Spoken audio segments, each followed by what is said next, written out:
What happens in your house when you say, Kella, Elijah, time for bed? Is bedtime a struggle that you absolutely do not look forward to? Do you long for sounds of silence when the sun goes down? Toddlers and preschoolers at bedtime can be a waking nightmare, but it doesn't have to be. At least not after you tell them who's boss, you fill up their tanks with enough attention to get them through, and teach them the concept of cause and effect with firm, unemotional consistency. So, let's talk about it.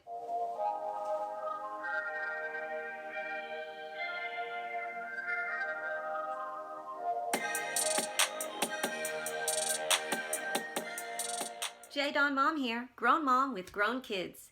Every week I share a video of my life as a MOYA, mother of young adults, as well as flashback videos like this one right here, where we talk about things I've learned, experience I've had over 3 decades of raising 6 kids.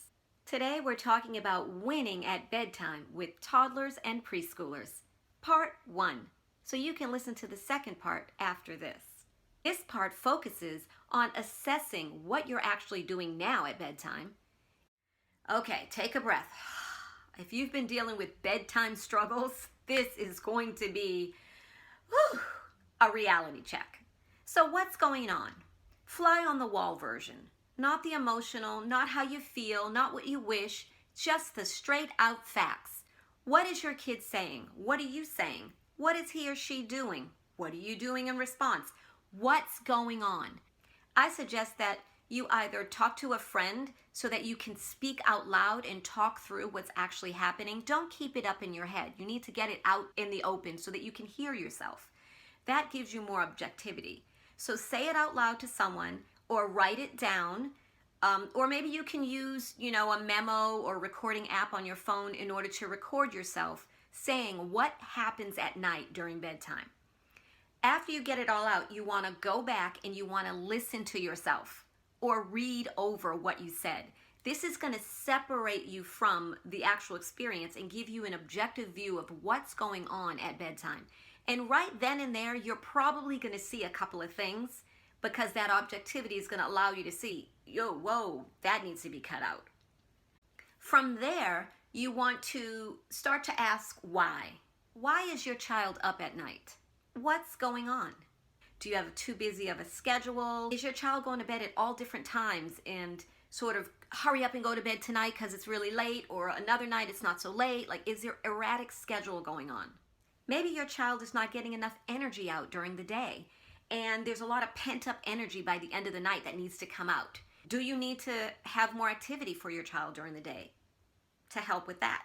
Is there not enough time from the time you say, hey, it's time to go to bed, for the child to actually get in bed and go to sleep? Is there not enough downtime sort of to wind down to the point where you can go to sleep? Do you need to extend that period of time and kind of cut out screens? Are they looking at too many screens that's activating their mind and keeping them busy and then going right to sleep? Is there too much physical activity right before bed? Are the kids wrestling or running around or goofing off or screaming, hyped up, and then, go to bed? Yeah, maybe they need more time in between that. Perhaps your child just doesn't have enough time with you. Maybe your work schedule is so long that by the time you get home, it's dinner, get washed up, bed, and I get it. It can be really, really challenging. But you need to find a way because it's too hard to go from 90 miles an hour to 0. And yeah. So how can it be worked out that your child is not just with you, like while you're living your life, your child happens to be there. So they're in your presence, but they're not in your presence, right? So maybe you need to have more undivided time with your child where you're actually doing something in their world, playing some game of theirs. I remember with us, we used to always play people. And that was like little figurines for the dollhouse, and we would use the little figurines. And I mean, there was one time when we made a swimming pool. Okay, so we got a container and we ripped up light blue construction paper and sprinkled all the little in the bowl, and that was the swimming pool, and the kids, one of them got, I think it might have been Kella, got a popsicle stick and leaned it on the edge. We taped it. It was a diving board, and we had the little people, and we were jumping off into the pool, and we would play people. And let me tell you, okay, let's, on the side, between you and me, the playing people thing, I was so over playing people. My kids, okay, you ask them, they probably thought, my mom and dad loved playing people with us. Good job for us, but playing people was only fun for an adult, but for so long. But anyway, you get my point. By doing that, they felt full and they got what they needed, the attention from us, undivided, and they were able to move on. Are there any medical issues that may be interfering with their ability to sleep peacefully or to calm down or relax? Make sure you check into that. And then there's food and drink. I mean, are they eating too much sugar too close to bedtime so they're all ramped up? Or are they drinking too much so they have to keep getting out of the bed to have a bathroom break? Or, things like that. So these are things you can look at as to why your child is up at night. Again, make a checklist and then take some time to look it over and go through, because some of them right away, like immediately, you're going to say, no, that's not it. And you can cross those things off the list. And then some on the list you'll say, oh yeah, it's definitely, that's one of them for sure. Check that off.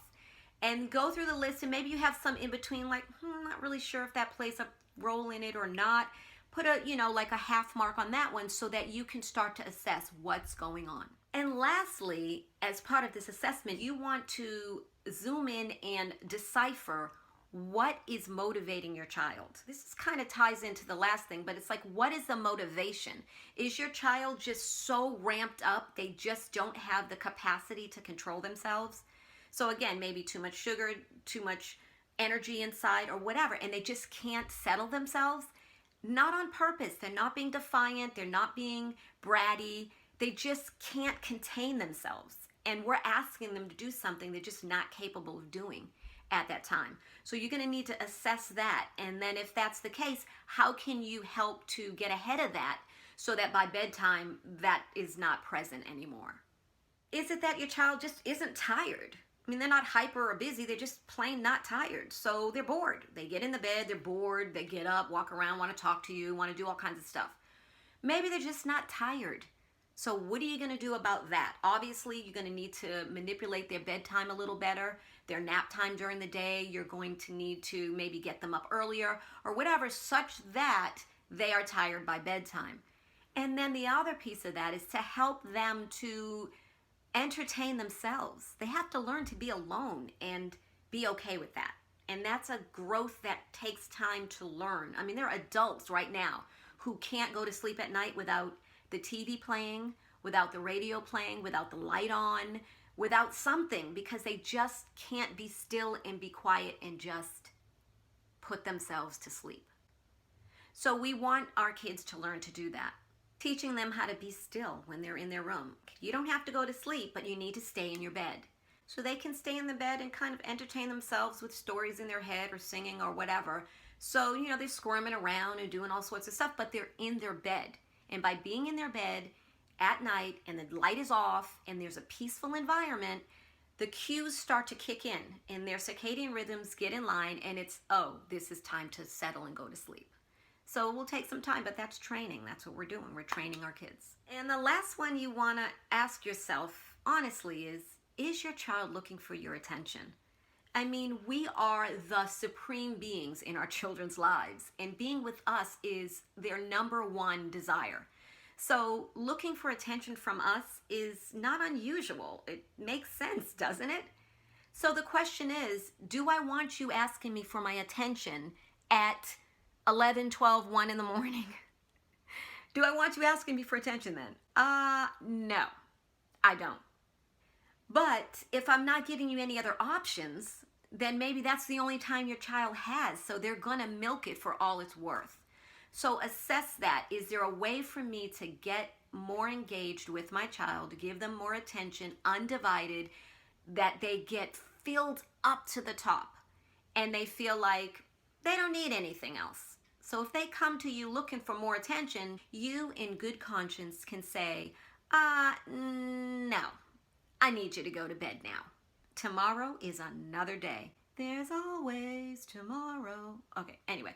So depending on how big of a struggle this is, bedtime that is, and how long this has been going on, this could be a real, legitimate power struggle that is not going to easily be broken. Join me for part 2 of Winning with Bedtime with our toddlers and preschoolers.